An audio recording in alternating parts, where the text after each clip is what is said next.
very soon, but on the primary objective with which we started essentially is to make it very easy for people to lead a pure and healthy life.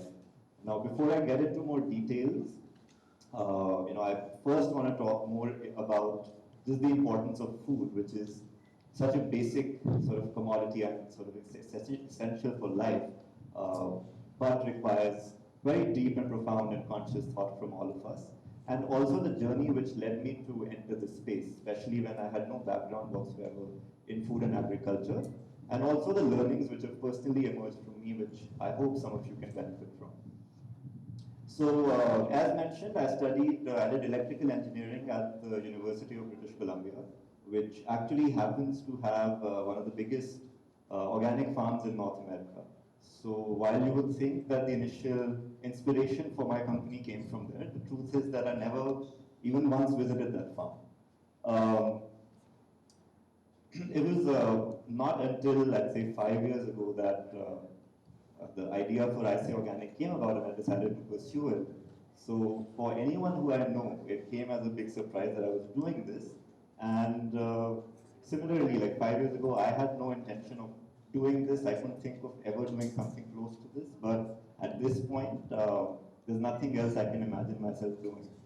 So while I was studying, towards the end of my degree, as I started working, what I realized soon was that I'd never be very happy in a conventional setup, working in hierarchies, reporting to managers, and not even having the space, to even think of ideas, let alone experimenting with them. So while the advice I was getting was to still stick it out for a few years, do an MBA, and then eventually try out something else, didn't really feel like that would change anything. And what I decided was to do a master's right away. And fortunate enough to find a program in entrepreneurship which let me really experiment with various things and figure out really what I was interested in. I spent a lot of my time looking at various things in environmental sustainability. So a lot of work on renewable energy, but even medical diagnostics and robotics. And so I finished that program, but one of my biggest takeaways from it was that the process of learning shouldn't really ever stop. And at that point, I tried a lot of things, but I still hadn't really made up my mind what I wanted to do. So I decided I just want to take some more time to explore, and then to be close to the kind of organizations and people that influenced me. I decided I'll move to San Francisco, and I spent 2 years there, again, not in a conventional job, but I took the opportunity to meet as many organizations and people as possible, and I got involved with various things from solar energy to off-grid electrification, water purification, and one thing which really was something I got pulled into was this whole concept of using business, the power of business to impact environmental and social change. And at that point, I decided now for the kind of work which I've decided to do, it's time to move to India. So that was towards the end of 2010. And again, I took some time to really travel the country and spend a lot of time in various villages to figure out what is life really like there and what is it that people are struggling with, what are the aspirations, and then what are the challenges which we need to address.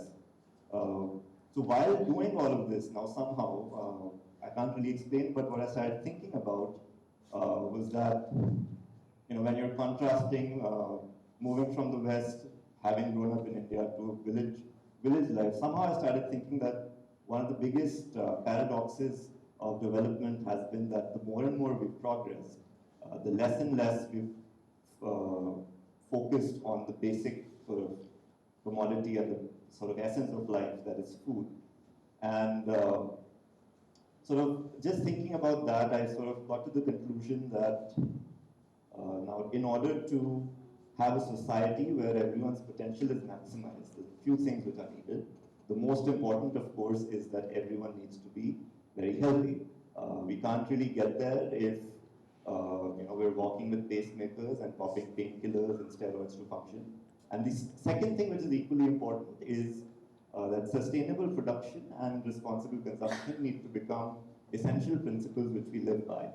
What I mean by that, very simply, is goods which are produced in harmony with nature, and also place an equal importance on recognizing, rewarding, and respecting the producers. And second is for consumers to become conscious that what they're consuming should comply with all these principles. Now, having said that, so there was this realization I had, and especially when I looked at food, I felt like it was in conflict with all these principles. In industrial agriculture, you're really, even for one vegetable, you're looking at using 15 different pesticides to grow it, and the byproducts of it are soil erosion, bad water quality, depleting marine life, and in the end impacting your own health. So it became more and more important to me that this be an area I do something in.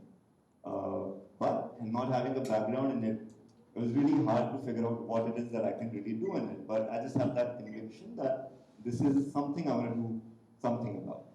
So just on a hunch, without really thinking much about it, I got in touch with a friend of mine who had some farmland in eastern UP, and I decided to move there for 1 year. I developed the farm, interacted with a lot of farmers, and organic farming just had an appeal to me right away.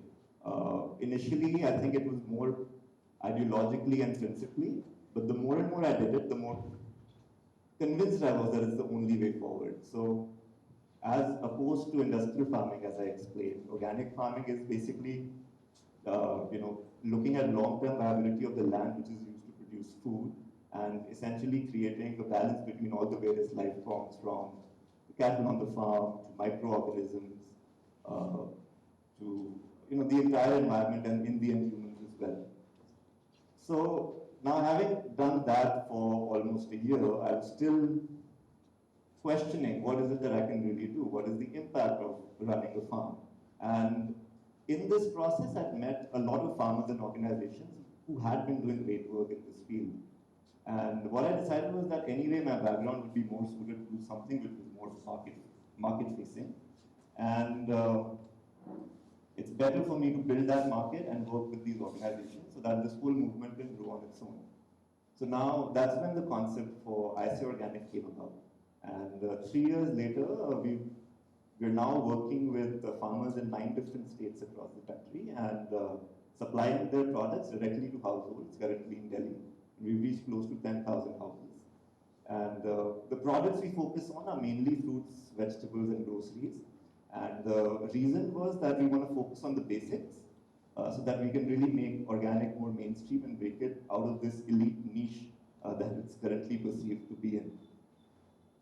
And at the core of everything, really, we're looking to create a consumer-led, demand-based movement, which eventually can have an impact in making sure that organic food is available and accessible for anyone who wants it. And eventually we reach a point where by default everything is organic. So it's taken 50 years for us to go from a fully organic world to an inorganic one. So it'll probably take another 50 to go back to it. But hopefully that will happen, and by means of that, the word organic is really something which should cease to exist. That's really, I think, the vision with which most people in this space are working. So that's basically that. What I also wanted to do was share some of the learnings which I think have personally come out for me out of this whole experience. And I think one thing which has really worked well for me, and which I recommend to anyone, is to take time out to really think about what is it that you value, and what sort of a life you want to create for yourself, and what kind of impact you want to see from the work you do. So that's one, and the other thing which goes with it, of course, is just forgetting about everything and pursuing it with an open mind. And it's very important to be flexible and not let your background and experiences determine what is it you should do. Of course, it's important, but it shouldn't be the only thing. And it shouldn't deter you from doing something which on paper you might not be qualified to do. So that's one. And I think I started this process of actively introspecting and reflecting on what is it I want to do towards the end of my undergraduate education. But I think it's never too early to start. And had I done that when I was in school, closer to when I was 16 or 18, I think I would have chosen a very different educational path to be perhaps better equipped to do the kind of work I'm doing now. And I think that is something which educational institutions around the world have to consciously start implicating as well. As an example, if you look at business schools, they focus a lot on the external factors like market assessment, competition, financials, fundraising, etc. But having been an entrepreneur and having interacted with many, what I've realized is that what entrepreneurs struggle with most is very internal. When you set out to be an entrepreneur, you very soon realize that it's not the glamorous and awe-inspiring thing that it's made out to be. And even the most successful people go through periods of tremendous self-doubt. And I think at the core of it is really something that we forget to think about. What is it that we want out of the organizations we are creating? What kind of life do we want to lead? And while I think this is something I was doing initially, subconsciously, once the company got going, my day-to-day work sort of started revolving around the plans and ambitions for the company and sort of my personal ambitions, what kind of life I wanted to lead and what kind of value I wanted to create, sort of took a backseat.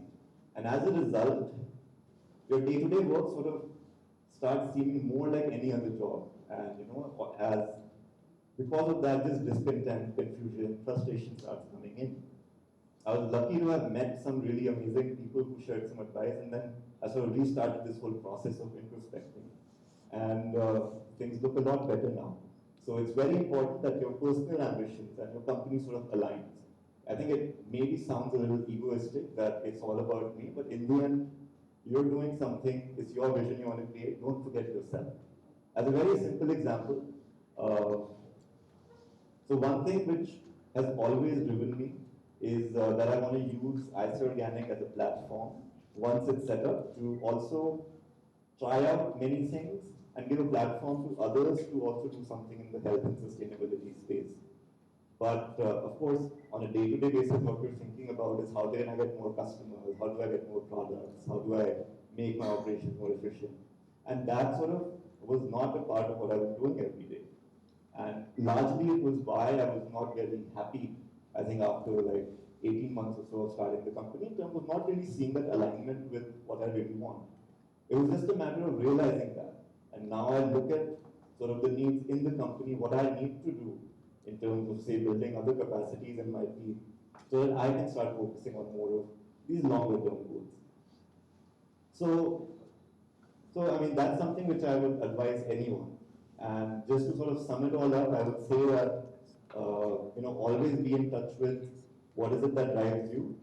I think, like, I'm very happy doing what I'm doing, but many others might be a lot happier in a conventional job.